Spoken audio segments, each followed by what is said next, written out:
ধন যতক্ষণ আপনি ব্যবহার করতে থাকেন, যতক্ষণ তা আপনার কাজে আসছে, ততক্ষণ ঠিক আছে, এই ধন আপনার কাছে অমৃত। কিন্তু যখন এই ধন আপনাকে ব্যবহার করতে শুরু করে, বুঝে যাবেন যে আপনার পতনের সময় শুরু হয়েছে। দ্বিতীয় বিষয়, ফেলে আসা অতীত। যাই করুন, আপনি অতীত পাল্টাতে পারবেন না, আর এই সত্যিটা আপনিও জানেন। কিন্তু তাও এর বশবর্তী আমরা হয়ে পড়ি, আর যখন তাই হয়, তখন এই সংসারে আমরা যেখানেই যাই না কেন, যত বড়ই সুখ লাভ করি না কেন, সেই সব আমাদের কাছে তিক্ত বলে মনে হয়। তৃতীয় বিষয়, আপনার আশেপাশের মানুষ ভিন্ন ভিন্ন ধরনের মানুষ হয়, যাদের চিন্তা ভাবনা এবং দৃষ্টিভঙ্গি ভিন্ন ভিন্ন প্রকারের। যদি এদের বশবর্তী আপনি হয়ে পড়েন, তাহলে কেউ বলবে এটা করো, এটা ভালো। কেউ বলবে এটা করো না, ওটা করো, ওটা ভালো কাজ। কেউ বলবে এই দুটোই করো না, অন্য কিছু করো। এই কথাগুলিতে আপনি এতটাই জড়িয়ে পড়বেন যে আপনি লক্ষ্য ভ্রষ্ট হয়ে পড়বেন। তাই এই তিন বিষয় থেকে সাবধানে থাকবেন। যদি কোনো কিছু বশ করতে হয়, তাহলে আপনাকে বশ করতে হবে আপনার আজকে, নিজের বর্তমানকে। এটা খুব প্রয়োজনীয়। এটা ভাববেন যে এই সময়ের সদ্ব্যবহার আমি কিভাবে করব, সময়কে শাসন কিভাবে করব, ওই কর্ম কিভাবে করব যাতে ভবিষ্যতে কখনো আমার আফসোস না হয়, বরং এই সংসার আমাকে নিয়ে গর্ব করবে, সেই কর্ম করুন। আর যখন আপনি এটা শিখে নেবেন, তখন আপনি নিজেই নিজেকে প্রকৃত অর্থে ভাগ্যশালী করে তুলবেন। আসুন আমার সাথে ভালোবেসে বলুন, রাধা রাধা। মানুষ যখন এই সংসারে প্রবেশ করে, অর্থাৎ জন্মগ্রহণ করে, তখন নিশ্চিন্তে থাকে, আনন্দে থাকে। কিন্তু যেইমাত্র তার মধ্যে বোধশক্তি আসে, তখন সে চিন্তা করতে শুরু করে। চিন্তা ভবিষ্যতের, সেই সমস্ত বিষয় নিয়ে চিন্তা করে যা ওর হাতে নেই। তারপর বড় হয়, বিবাহ সম্পন্ন হয়, গৃহস্থ জীবন যাপন করে, তারপর আবার চিন্তায় মগ্ন হয়ে যায়। ভাবে এই যে আমার পরিবার, আমি কি ঠিকমতো তার খেয়াল রাখতে পারছি? কাল যখন আমি এই সংসার থেকে চলে যাব, তখন আমার এই পরিবারের দেখাশোনা কে করবে? শেষ পর্যন্ত এই পরিবার তো আমারই উত্তরদায়িত্ব। যাক, আপনাকে একটা প্রশ্ন করি। এই সংসারে আসার পূর্বে আপনি কি এই প্রশ্ন করেছিলেন, এটা ভেবেছিলেন যে আমাকে ছাড়া এই সংসার কিভাবে চলবে? করেননি, তাই তো? তাই আপনার এটা নিয়ে দুশ্চিন্তা করার প্রয়োজন নেই যে আপনি যখন এই সংসার ত্যাগ করে চলে যাবেন তখন কি হবে। আপনি যখন ছিলেন না, তখনও এই সংসার চলছিল। আপনি যখন এই সংসার ত্যাগ করবেন, তখনও এই সংসার চলতে থাকবে। যদি কোনো বিষয়ের প্রভাব থাকে, তা হলো আপনার আজকের তথা বর্তমানের কর্ম। অর্থাৎ আজ আপনি কি করছেন, কার জন্য মঙ্গল করছেন, কাকে প্রেরণা দিচ্ছেন, কাকে সাহায্য করছেন, কোন উদাহরণ প্রস্তুত করছেন। আপনি এই সংসারে যে ছবি অঙ্কন করবেন, সংসার সেটাই মনে রাখবে। তাহলে শুধু সৎকর্ম করুন, মঙ্গল করতে থাকুন, আর আমার সাথে ভালোবেসে বলুন, রাধা রাধা। আমরা চাই বা না চাই, আমরা সবসময় নয় কোনো না কোনো লক্ষ্যের দিকে এগিয়ে চলেছি, বা কোনো না কোনো যুদ্ধ করেই চলেছি। যেমন যে যুদ্ধ মনের মধ্যে চলছে, সেগুলো হলো অন্তর্মনের যুদ্ধ। যেমন পরিবার প্রতিপালনের যুদ্ধ, কর্তব্য পালনের যুদ্ধ, কোনো প্রিয়জনকে না হারানোর যুদ্ধ। এসব যুদ্ধ মনের মধ্যে চলে, এবং সেদিক থেকে দেখতে গেলে আমরা হলাম এই সংসারের সব থেকে বড় যোদ্ধা, তাই না? কিন্তু এই সব যুদ্ধে যদি আপনি জয়ী হতে চান, তাহলে তিনটি বিষয় আপনাকে মাথায় রাখতে হবে। প্রথম হলো, সেই ব্যক্তি যিনি এই যুদ্ধে পরাজিত হয়েছেন, তাকে নিজের থেকে দূরে করে দেবেন না, বরং আপনি তার কাছে যান, তার সাথে কথা বলুন, কথাবার্তা চালান, আলোচনা করুন, তার থেকে পরামর্শ নিন এবং বুঝতে চেষ্টা করুন উনি কি ভুল করেছিলেন, এবং সেই ভুল নিজের জীবনে করবেন না। দ্বিতীয়, সেই ব্যক্তি যিনি এই যুদ্ধে জয়লাভ করেছেন, তার অভিজ্ঞতা থেকে শিখুন। তিনি কি কি পদক্ষেপ নিয়েছেন, কিভাবে তিনি প্রারব্ধের গতিপথ বদলে দিয়েছেন, কোথায় বুদ্ধি প্রয়োগ করেছেন আর কোথায় বল প্রয়োগ করেছেন, এই সব কিছু তার থেকে শিখুন। এবং তৃতীয়, আপনার নিজের বিবেক, তার কোনটা উচিত বোধ হচ্ছে, কোনটা অনুচিত বোধ হচ্ছে, সেটা বুঝে নিন। যদি এই তিনটি বিষয় আপনি বুঝতে পারেন, তাহলে ধরে নিন যে আপনি সাফল্যের পথে অগ্রসর হয়ে চলেছেন। আসুন আমার সাথে ভালোবেসে বলুন, রাধা রাধা। মানুষের জীবন হলো তার যাত্রা, এবং প্রত্যেকের জীবনযাত্রার লক্ষ্য হলো আলাদা। এবার মনের মধ্যে এই প্রশ্ন জাগতেই পারে যে এই জীবনের লক্ষ্যটা গুরুত্বপূর্ণ নাকি যাত্রাটা। এবং এই ভাবনায় আমরা কোথাও না কোথাও সব থেকে গুরুত্বপূর্ণ বিষয়ে ভুলে যাই। ভুলে যাই যে সবথেকে গুরুত্বপূর্ণ ব্যক্তিত্ব হলো আমাদের সাথী, আমাদের সহযাত্রী, যার সাথে আমরা এই যাত্রাপথ সুনিশ্চিত করি। এটা খুব গুরুত্বপূর্ণ। আপনি নিজেই দেখুন, মেঘ থেকে বৃষ্টি ঝরে পড়ে। তার লক্ষ্য হলো ধরিত্রী, তার যাত্রাপথ হলো সেই বায়ুমণ্ডল। কিন্তু ও কোন সাথী নির্বাচন করছে তার উপর কত কিছু নির্ভর করে। যদি সাথী হিসেবে ঝিনুককে খুঁজে পায় আর ওই ঝিনুকের ওপরে গিয়ে পড়ে, তাহলে মুক্তয়ে পরিণত হয়। তখন লক্ষ্য কি হয়ে থাকে? ঈশ্বরের আভূষণ। সেখানেই যদি এই জলের ফোঁটা কোনো সাপের সঙ্গ পায়, কোনো সাপের মুখে গিয়ে পড়ে, তাহলে তা পরিণত হয় বিষে। আর তখন লক্ষ্য কি হয়? কারোর প্রাণ হরণ করা। এই উদাহরণ স্থির করে যে আমাদের জীবনের সাথীর নির্বাচন হলো অত্যন্ত আবশ্যক এবং অত্যন্ত গুরুত্বপূর্ণ বিষয়। কারণ সাথীর প্রভাব শুধু যে আপনার পথে পড়বে তা নয়, আপনার লক্ষ্যের ওপরও পড়বে। কখনো কখনো কেউ আপনার লক্ষ্য বদলে দেবে, কখনো উচিতভাবে, কখনো অনুচিতভাবে। সেটা আপনার নির্বাচনের উপর নির্ভর করছে। তাহলে একজন শ্রেষ্ঠ সাথী নির্বাচন করুন আর আমার সাথে ভালোবেসে বলুন, রাধা রাধা। মানুষ বর্তমানে নিজের জীবন অতিবাহিত করেন, কিন্তু তার জীবনে অতীতকাল এবং ভবিষ্যৎকাল এই দুটোরই সমান গুরুত্ব রয়েছে। অতীতকাল অতিবাহিত হয়ে গেছে এবং সেটা জীবিত থাকে আমাদের স্মৃতি হিসেবে, এবং ভবিষ্যৎ হলো সেটাই যেটা আমরা শুধুমাত্র কল্পনাই করতে পারি। এবার অতীতের কিছু স্মৃতি এমন থাকে যা আমাদের কাছে আনন্দময় হয় না, তা কটু হয়, দুঃখজনক হয়, যন্ত্রণাদায়ক হয়।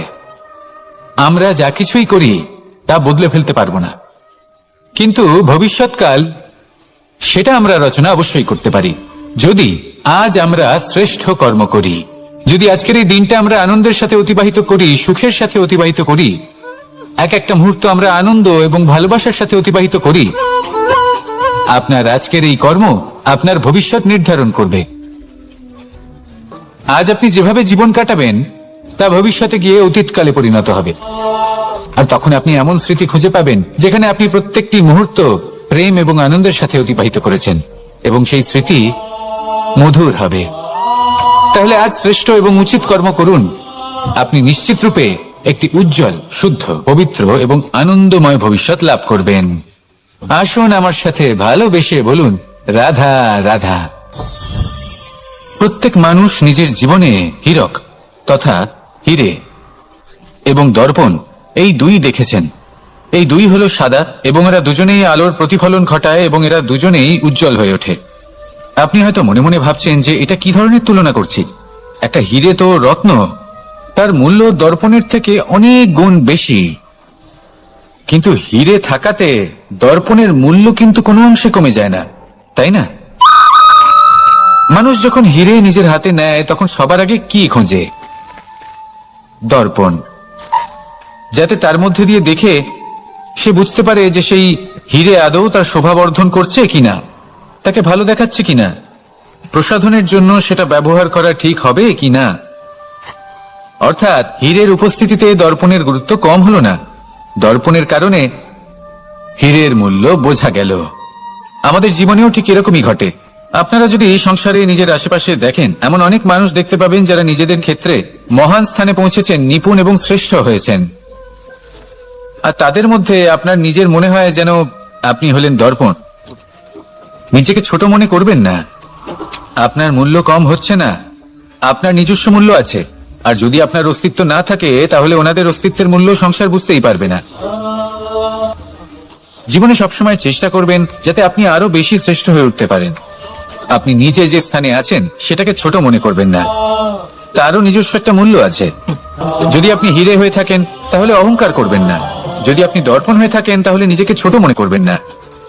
আসুন আর আমার সাথে ভালোবেসে বলুন, রাধা রাধা। পাপ এবং পুণ্য এই দুই হলো সংসারের এমন দুই বিন্দু যাকে কেন্দ্র করে এই সংসারের চক্র ঘুরতে থাকে। আমরা যদি কোনো কর্ম বিচার করি, হয় পুণ্য নয় পাপের দৃষ্টিভঙ্গি দিয়ে, এটা হয় পুণ্য না হলে পাপ। কিন্তু এই পাপ এবং পুণ্য এই দুই নির্ভর করে প্রত্যেক মানুষের ওপর, তার চিন্তাধারা, তার পরিস্থিতির ওপর। ধরুন এমন একজন মানুষ যিনি অনেক দিন ধরে বনে পথ হারিয়েছেন, অনেক দিন হয়তো উনি কোনো খাবার খাননি এবার এমন পরিস্থিতি চলে এসছে যে এবার যদি উনি খাবার না খান তাহলে হয়তো জীবিতই থাকবেন না। আর এমন অবস্থায় ওনার সামনে যদি কোনো প্রাণী আসে তাহলে তাকে শিকার করা, এটা কিন্তু তার কাছে পাপ নয়, এটা তো জীবিত থাকার একমাত্র উপায়। এটা তার কাছে পুণ্যসম। আর যদি আমি এমন একজন ব্যক্তির কথা বলি যিনি সরল, যিনি একটি সুখী, শান্ত, সুরক্ষিত জীবনযাপন করছেন, তার কাছে কিন্তু এটা পাপ। এইরকমই এই সংসারে ভিন্ন ভিন্ন পরিভাষা আছে পাপ এবং পুণ্যের। তার মধ্যে যদি আমি আপনাকে একটি সরল পরিভাষা দিই, সেটা হলো জীবনে যখনই কোনো কর্ম করবেন সেটা নিয়ে একটু ভেবে দেখুন যে এই যে কাজটা আমি করছি তার ফলে এই যে অন্য মানুষেরা আছেন এই সংসারে তারা কি দুঃখ পাবেন? যদি তারা দুঃখ পান তাহলে সেটা পাপ। যদি আপনি এমন কোনো কর্ম করেন যার ফলে অন্যরা প্রসন্নতা লাভ করেন, তাদের মুখে হাসি ফুটে ওঠে, যদি তারা প্রেরিত হন, জীবনের সামনে এগোতে পারেন, তাদের বিকাশ হয়, তাহলে এটা হলো পুণ্য। তাই জীবনে সবসময় পুণ্য করতে থাকুন আর আমার সাথে ভালোবেসে বলুন রাধা রাধা। তালা অনেক পুরনো একটা আবিষ্কার। যবে থেকে এই সংসারে বহুমূল্য বস্তু নির্মিত হয়েছে তবে থেকেই এই তালা নির্মাণ হয়েছে, তবে থেকে এর ব্যবহার করা হয়েছে, যাতে উচিত সময় এলে পরে আমরা আমাদের বহুমূল্য জিনিসগুলো সুরক্ষিত রাখতে পারি এবং সময় এলে পরে বের করে সেগুলি ব্যবহার করতে পারি। এবার একটা গুরুত্বপূর্ণ তথ্য আছে যেটা জানা অত্যন্ত গুরুত্বপূর্ণ, এবং সেটা হলো যে একটা তালা নির্মাণের পূর্বে তা খোলার যন্ত্র অর্থাৎ তার চাবিটি নির্মাণ করা হয়, এবং এটাই জীবনের খুব বড় একটা শিক্ষা প্রদান করে যায়। আমাদের জীবনে যখনই কোনো সমস্যা আসে তখন ভয়ভীত হওয়ার কোনো দরকার নেই, কারণ এই প্রকৃতি, এই ঈশ্বর এই সমস্যার সমাধান তথা এর চাবি আগে থেকেই নির্মাণ করে রেখে দিয়েছেন। শুধু দরকার হলো সেই সমস্যার ঊর্ধ্বে উঠে সেই সমাধান খুঁজে বের করা। মানুষ অনেক সময় সমস্যা দেখে ভীত হয়ে পড়েন, চিন্তিত হয়ে পড়েন, নিজের বিবেক হারিয়ে ফেলেন। আপনার শুধু এই মনকে শান্ত করা প্রয়োজন। এই শান্ত মনের সাথে এই সমস্যার নিবারণ খুঁজে নিতে হবে। তাই সমস্যা যতই তীব্র হোক না কেন ভয় পাওয়ার কোনো প্রয়োজন নেই। পরম শান্ত মনে সমাধান খুঁজে বের করুন। আসুন আমার সাথে ভালোবেসে বলুন রাধা রাধা। এ হলো রামায়ণের সময়কালের কথা।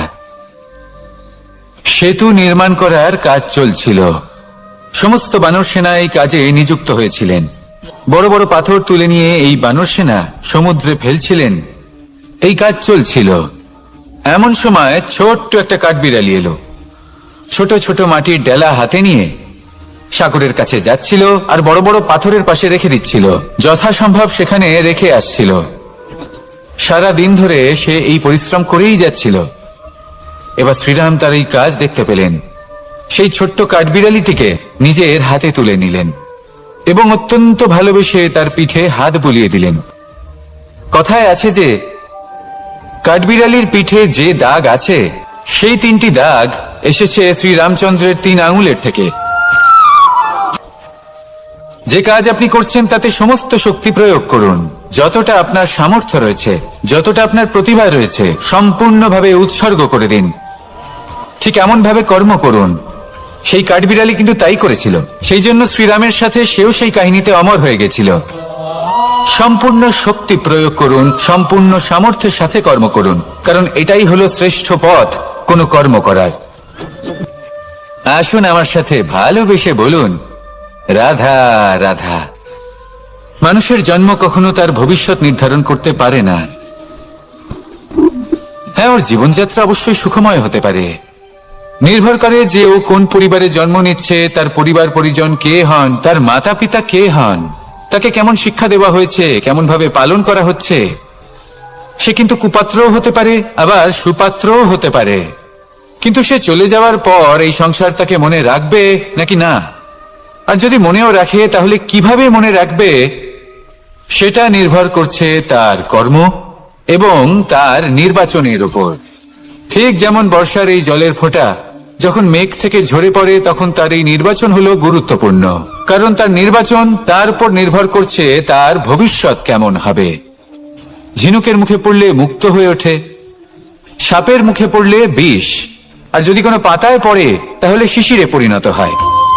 তাহলে কর্ম এবং নির্বাচন দুটি জীবনে গুরুত্বপূর্ণ। এদের বিষয় বিশেষ যত্ন নেবেন এবং আমার সাথে ভালোবেসে বলবেন, রাধা রাধা। আমরা চাই বা না চাই, আমরা সবসময় নয় কোনো না কোনো লক্ষ্যের দিকে এগিয়ে চলেছি বা কোনো না কোনো যুদ্ধ করেই চলেছি। যেমন যে যুদ্ধ মনের মধ্যে চলছে সেগুলো হলো অন্তর্মনের যুদ্ধ, যেমন পরিবার প্রতিপালনের যুদ্ধ, কর্তব্য পালনের যুদ্ধ, কোনো প্রিয়জনকে না হারানোর যুদ্ধ। এসব যুদ্ধ মনের মধ্যে চলে এবং সেদিক থেকে দেখতে গেলে আমরা হলাম এই সংসারের সব থেকে বড় যোদ্ধা, তাই না? কিন্তু এই সব যুদ্ধে যদি আপনি জয়ী হতে চান তাহলে তিনটি বিষয় আপনাকে মাথায় রাখতে হবে। প্রথম হলো, সেই ব্যক্তি যিনি এই যুদ্ধে পরাজিত হয়েছেন তাকে নিজের থেকে দূরে করে দেবেন না, বরং আপনি তার কাছে যান, তার সাথে কথা বলুন, কথাবার্তা চালান, আলোচনা করুন, তার থেকে পরামর্শ নিন এবং বুঝতে চেষ্টা করুন উনি কি ভুল করেছিলেন এবং সেই ভুল নিজের জীবনে করবেন না। দ্বিতীয়, সেই ব্যক্তি যিনি এই যুদ্ধে জয়লাভ করেছেন তার অভিজ্ঞতা থেকে শিখুন। তিনি কি কি পদক্ষেপ নিয়েছেন, কিভাবে তিনি প্রারব্ধের গতিপথ বদলে দিয়েছেন, কোথায় বুদ্ধি প্রয়োগ করেছেন আর কোথায় বল প্রয়োগ করেছেন, এই সব কিছু তার থেকে শিখুন। এবং তৃতীয়, আপনার নিজের বিবেক, তার কোনটা উচিত বোধ হচ্ছে কোনটা অনুচিত বোধ হচ্ছে সেটা বুঝে নিন। যদি এই তিনটি বিষয় আপনি বুঝতে পারেন তাহলে ধরে নিন যে আপনি সাফল্যের পথে অগ্রসর হয়ে চলেছেন। আসুন আমার সাথে ভালোবেসে বলুন, রাধা রাধা। মানুষের জীবন হলো তার যাত্রা এবং প্রত্যেকের জীবনযাত্রার লক্ষ্য হলো আলাদা। এবার মনের মধ্যে এই প্রশ্ন জাগতেই পারে যে এই জীবনের লক্ষ্যটা গুরুত্বপূর্ণ নাকি যাত্রাটা, এবং এই ভাবনায় আমরা কোথাও না কোথাও সব থেকে গুরুত্বপূর্ণ বিষয়ে ভুলে যাই যে সব থেকে গুরুত্বপূর্ণ ব্যক্তিত্ব হলো আমাদের সাথী, আমাদের সহযাত্রী, যার সাথে আমরা এই যাত্রাপথ সুনিশ্চিত করি। এটা খুব গুরুত্বপূর্ণ। আপনি নিজেই দেখুন, মেঘ থেকে বৃষ্টি ঝরে পড়ে, তার লক্ষ্য হলো ধরিত্রী, তার যাত্রাপথ হলো সেই বায়ুমণ্ডল। কিন্তু ও কোন সাথী নির্বাচন করছে তার উপর কত কিছু নির্ভর করে। যদি সাথী হিসেবে ঝিনুককে খুঁজে পায় আর ওই ঝিনুকের ওপরে গিয়ে পড়ে তাহলে মুক্তয়ে পরিণত হয়। তখন লক্ষ্য কি হয়ে থাকে? ঈশ্বরের আভূষণ। সেখানেই যদি এই জলের ফোঁটা কোনো সাপের সঙ্গ পায়, কোনো সাপের মুখে গিয়ে পড়ে, তাহলে তা পরিণত হয় বিষে। আর তখন লক্ষ্য কি হয়? কারোর প্রাণ হরণ করা। এই উদাহরণ স্থির করে যে আমাদের জীবনে সাথীর নির্বাচন হলো অত্যন্ত আবশ্যক এবং অত্যন্ত গুরুত্বপূর্ণ বিষয়। কারণ সাথীর প্রভাব শুধু যে আপনার পথে পড়বে তা নয়, আপনার লক্ষ্যের উপরও পড়বে। কখনো কখনো কেউ আপনার লক্ষ্য বদলে দেবে, কখনো উচিত ভাবে, কখনো অনুচিত ভাবে। সেটা আপনার নির্বাচনের উপর নির্ভর করছে। তাহলে একজন শ্রেষ্ঠ সাথী নির্বাচন করুন আর আমার সাথে ভালোবেসে বলুন, রাধা রাধা। কখনো কখনো আমাদের জীবনে দুঃখ আসে এবং তার কারণ হলো সন্দেহ। মানুষ আমাদের উপর সন্দেহ করে, আমাদের কর্ম নিয়ে, আমাদের মানসিকতা নিয়ে, আমাদের কথা নিয়ে, আমাদের চরিত্র নিয়ে। কখনো কখনো আমরা শুভ উদ্দেশ্য নিয়ে কারোর মঙ্গল কামনা করি, তার জন্য কোনো ভালো কর্ম করি, এবং সেই ব্যক্তি আমাদের বন্ধুত্ব নিয়েই, আমাদের সম্পর্ক নিয়ে, আমাদের সততা নিয়ে প্রশ্ন করতে থাকে, আমাদের সন্দেহ করে। তখন আমাদের দুঃখ হয়, কিন্তু এটা হওয়া উচিত নয়। কারণ যখনই কোনো ব্যক্তি আপনাকে সন্দেহ করছে তাতে আপনারই মূল্য বৃদ্ধি পাচ্ছে। এবার আপনি বলবেন, এ কি করে সম্ভব হতে পারে? একটা কথা বলুন, আপনি কখনো শুনেছেন যে কয়লার শুদ্ধতার পরিমাপ করা হচ্ছে? শোনেননি, কারণ এমনটা কখনো হয়ই না। শুদ্ধতার পরখ শুধুমাত্র সোনার ক্ষেত্রে করা হয়, শুধুই তার শুদ্ধতা নিয়ে সন্দেহ প্রকাশ করা হয়। এই সোনাকে পরখ করা হয়, আর যখন এই সোনা এই পরীক্ষায় উত্তীর্ণ হয় তখন সেই সোনা কতটা মূল্যবান সেটা সংসার জানতে পারে। সেই রকমই এই সংসার আপনাকেও পরখ করবে। যখন আপনি এই পরীক্ষায় উত্তীর্ণ হবেন তখন আপনার মূল্য কতটা অধিক সেটা এই সংসারও জানতে পারবে। সেই জন্য যখনই কেউ আপনার উপর সন্দেহ করবে, দুঃখ পাবেন না। শুধু এই কথাটার খেয়াল রাখবেন, আপনি কি উচিত পথে চলেছেন, উচিত কর্ম করছেন, সকলের প্রতি আপনার মনে যেন সদ্ভাবনা থাকে। এবং হ্যাঁ, আপনি যেন আমার সাথে ভালোবেসে বলেন, রাধা রাধা। আমরা সবাই সূর্যকে সম্মান করি, ওনাকে শ্রদ্ধা করি, ওনাকে পুজো করি। এই সূর্য আমাদের শক্তি প্রদান করেন, প্রকাশ প্রদান করেন। কখনো কখনো উষ্ণতা এতটাই বাড়িয়ে তোলেন, এতটাই তপ্ত করে তোলেন, আমাদের একথা মনে হয় যে আমাদের এই শরীর জ্বলে যাচ্ছে। তখনও আমরা বিরোধিতা করি না, তাকে কটু কথা শোনাই না, আমরা সসম্মানে তা গ্রহণ করি। কেন কেন করি? কারণ আমরা জানি যে সন্ধেবেলা যখন সূর্যাস্ত হবে তখন শুধুমাত্র অন্ধকার বাকি থাকবে। ঠিক কিছুটা এরকমই হয় আমাদের মাতা পিতাও, যিনি আমাদের জন্ম দেন, আমাদের ভরণ পোষণ করেন, আমাদের বড় করেন, আমাদের প্রেম প্রদান করেন। কখনো কখনো তাদের মুখ থেকে কটু কথা নিঃসৃত হয়, আমাদের দুঃখ হয়, কিন্তু তখন আমাদের এটা বোঝা উচিত এগুলি নিঃসৃত হচ্ছে আমাদেরই মঙ্গলের জন্য।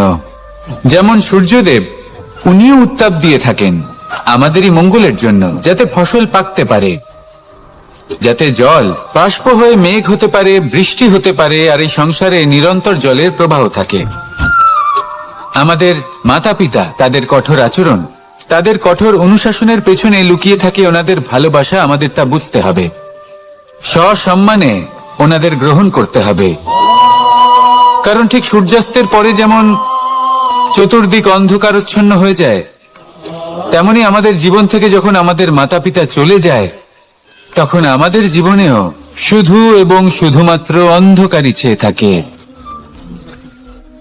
সেই জন্য নিজের মাতা পিতাকে সম্মান করুন, ওনাদের ভালোবাসা প্রদান করুন। এই মন আর এই জীবন প্রসন্ন হয়ে বলবে, রাধা রাধা।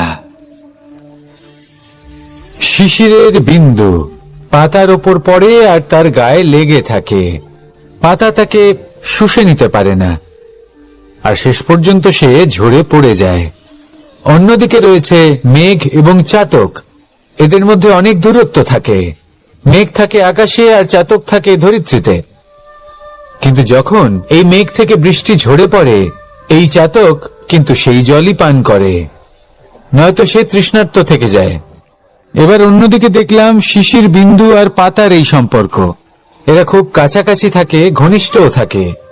অন্যদিকে রয়েছে মেঘ এবং চাতকের সম্পর্ক, যাদের মধ্যে অনেক দূরত্ব থাকা সত্ত্বেও তারা খুব ঘনিষ্ঠ, তাই না? এই সারমর্ম খুব সরল।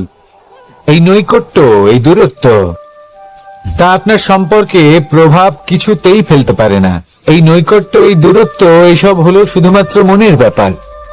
কখনো আপনি অনুভব করেছেন আপনি কারোর থেকে অনেক অনেক দূরে আছেন, অনেক দূরে আছেন, তাও সেই ব্যক্তির প্রতি আপনি টান অনুভব করেন। সেখানে আপনি কারোর সাথে প্রত্যেক দিন অতিবাহিত করেন, সমস্ত জীবন অতিবাহিত করেন, সব থেকে বেশি সময় তার সাথে অতিবাহিত করেন, তাও তার প্রতি সেই টান অনুভব করেন না। এই সংকেত হলো মনের দূরত্বের।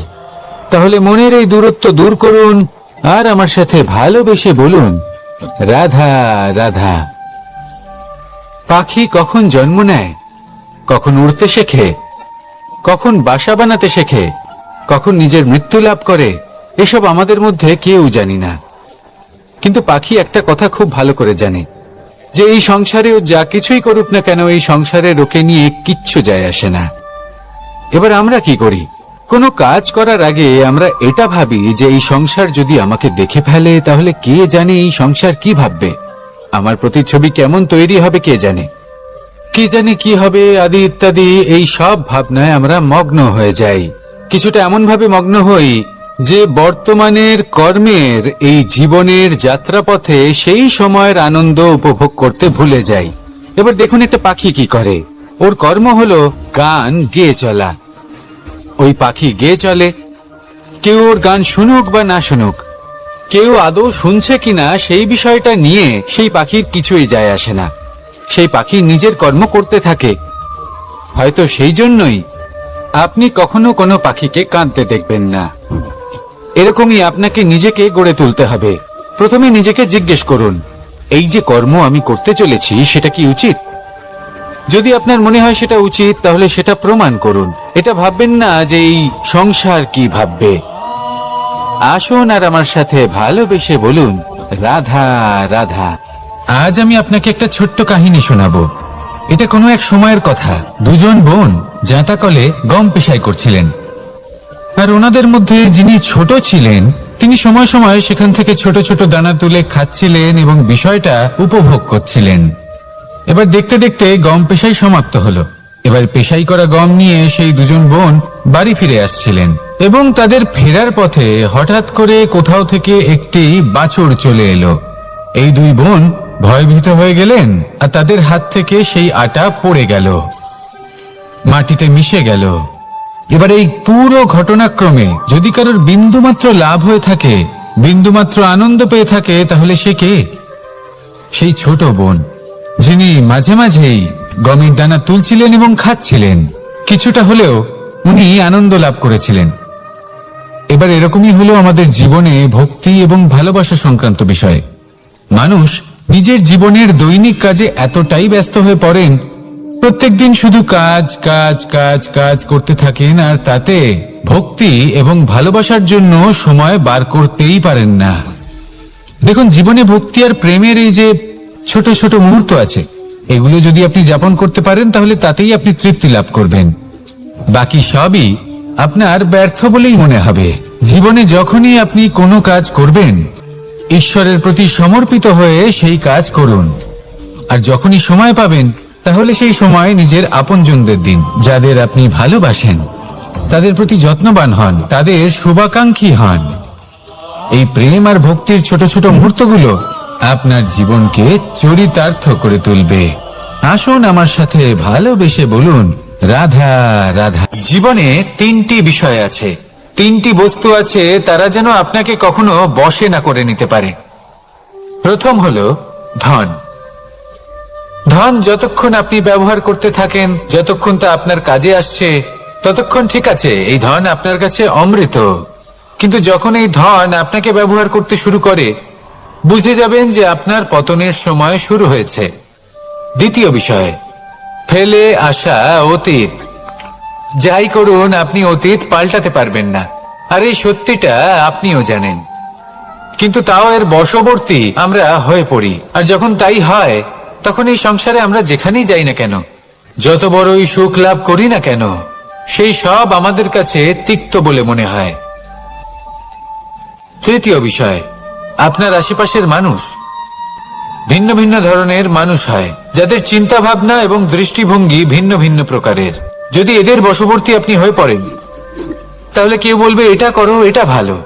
কেউ বলবে এটা করো না, ওটা করো, ওটা ভালো কাজ। কেউ বলবে এই দুটোই করো না, অন্য কিছু করো। এই কথাগুলিতে আপনি এতটাই জড়িয়ে পড়বেন যে আপনি লক্ষ্যভ্রষ্ট হয়ে পড়বেন। তাই এই তিন বিষয় থেকে সাবধানে থাকবেন।